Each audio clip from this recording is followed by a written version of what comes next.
بسم الله الرحمن الرحيم. اللهم صل على محمد وآل محمد. السلام عليكم أخوتي أخواتي ورحمة الله وبركاته.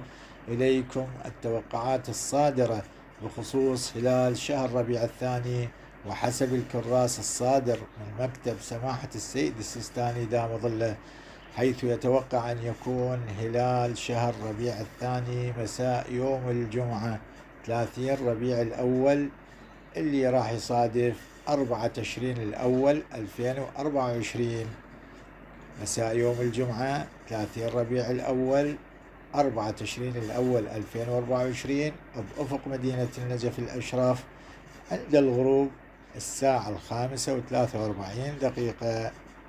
غروب الشمس بالساعة 5:43 راح يبين الهلال يوم الجمعة، ويكون عمر الهلال 43 ساعة و45، وارتفاعه بالأفق واضح وكبير إن شاء الله.